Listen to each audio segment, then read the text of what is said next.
It is January 14th, 2016. We're here at 2657 Corona Street in Lemon Grove, California, 91945. We're going to inspect the main sewer line. We did not see any cleanouts on the perimeter of the property, so we're here on the rooftop, and we're going to go through the original 3-inch cast iron vent. This will lead into the very beginning of the sewer system.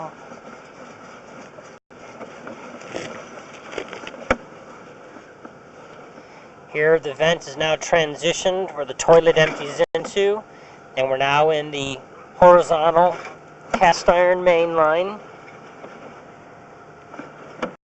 Got some paper wipes that somebody, looks like actually wipes, that somebody flushed down here. We've got workers at the property.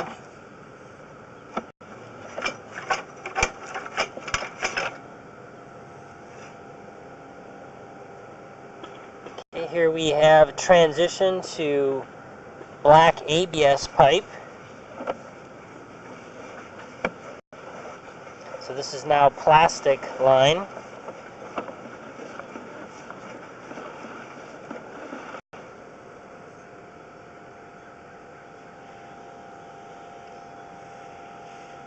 Here we have a transition back from the plastic back into cast iron.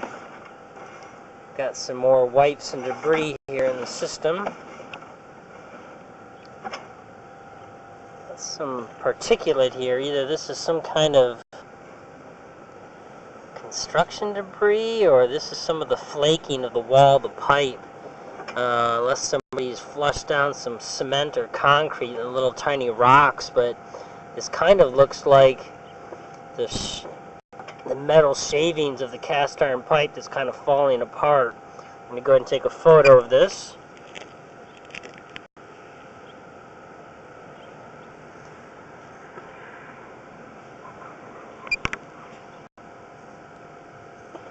And that could be why some of that pipe was replaced back just a little bit, because that may have been a piece of sewer pipe that was failing, just like you see all these little clumps, and they had to replace that. It's a possibility. I'm going to go through all that debris.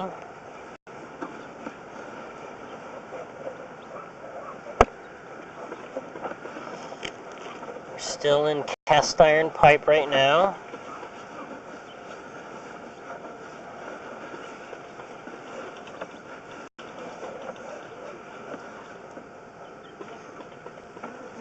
See, the bottom of the pipe is kind of actually flat, not rounded. It's because of that buildup you see there along the bottom edge, whereas the top and sides are circular for the circular pipe. There's a little bit of buildup on the bottom, but nothing too heavy or that's going to stop the functionality of the pipe. Okay, here we have what appears to be the property line cleanout. So as you look straight ahead, this is actually a T-junction. This is where the original cleanout was put in, right in front of the property line when they were testing this line when the house was built. And then the line is going to transition at this T-junction and become vertical at a 45-degree elbow. So we're now running down, and then here's our corrected 45-degree elbow. And you can see a little bit of debris in the line here.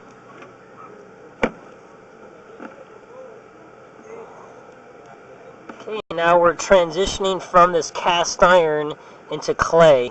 So we've got that little bit of debris, kind of like this, almost the same debris we saw stacked up after the other transition. I'm going to take a photo of this. So again, this may be the wall of the pipe that's starting to degrade and small pieces falling apart on the line, essentially. Either that or it's a lot of construction debris that somebody flushed down the line here.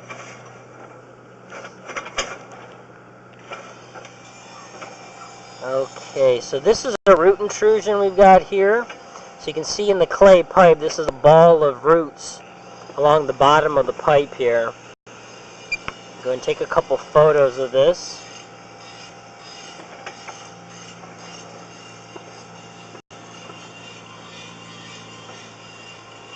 You can see a little bit better here. These are the roots.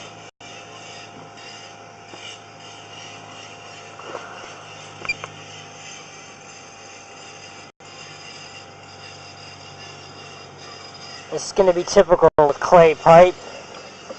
Unfortunately, because of the method that's attached, they're just pushed together. Okay, this seam is clean here. This next seam or junction looks clean. There's a little bit of debris hanging up there, but no roots. Clean there. Clean there. Clean there. Okay, here's the end of the line. This is the large pipe in the street. So this is now the end of the system where all the neighbors and everybody else empties into. So that's the end of this run. So we're going to go ahead and pause the video and pull back to that root and other debris in the beginning of the clay system so we can go ahead and locate where that's at on the property. Okay, so we've gone ahead and pushed our camera back to this long root ball that's hanging on the bottom of the pipe here, as you can see. And as we back up, we located this, and this is 5 feet deep, and this is approximately about 10 feet from the curb on the front lawn. We've marked that with a green flag. We're now going to go ahead and pull back the camera, come back up this cast iron pipe, and we're going to go ahead and stop right here at the transition where there's the property line clean out. So right here is the clean out access that's been buried.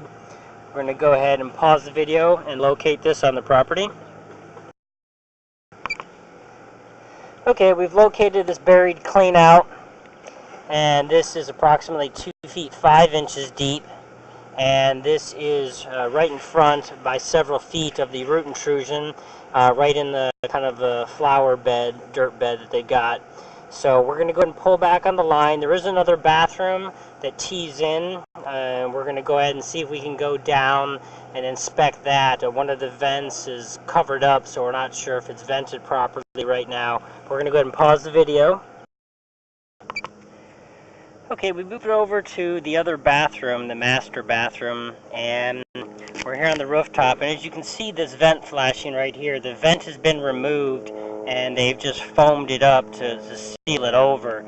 There with the pair of vice grips clamped to it for some reason, that is the vent for the shower stall. And then as we move over here, this is the 1.5-inch vent that is being used both for the toilet and the lavatory sink. This is out of code. A toilet vent has to be 2-inch, and also how they connected it under the house is not proper. They have a fitting laying on its side, which is the drain line for the lavatory sink, and then they've junctioned off of that to go ahead and act as the vent for both. So for the lavatory sink, it's not to code because you can only travel 3.5 feet on an 1.5-inch line before you hit the vent, and where it's laid out is not in the proper mode. And for the toilet, because it's the drain line for the lav and then comes backwards off of that, that is also not acceptable for a vent line. And additionally, the size is again inappropriate. You have to have a 2-inch vent for a toilet, and this is only an 1.5-inch pipe. The 2-inch pipe that used to be there was abandoned when they repositioned and remodeled the bathroom to different locations. So we go down this 1.5-inch original vent pipe here that's copper, and it transitions, you can see, to black ABS plastic. And as we go all the way down, now we're in the crawl space under the house, and this is a sanitary T-fitting. The one direction goes a little clean-out plug, and the other end leads across, and then it becomes the drain line for the lavatory sink, and that's also supposed to be acting as the vent for the toilet. So that is not to code and not correct. So we're going to go ahead and pull back up here, and we're going to go over to the shower drain to see if we can go ahead and go down the shower drain vent to go ahead and get into the main, because there is a transition from all the new plastic that is in the crawl space to some original cast iron still. So we're going to pause the video for a moment. Okay, so we've just moved over, and again we want to show the original toilet vent, 2-inch, that was abandoned, and they just put some spray foam to seal so that no rainwater comes through there. I'm not sure if that's going to be adequate or not. Should have left the pipe and put a rain cap over the top of it. Over here, again, this is the 1.5-inch vent for the shower stall drain. That is acceptable size. We're now in the ABS pipe under the house. And then here's our transition to the 4-inch cast iron already. So everything's emptied into this. There's a 90-degree turn here.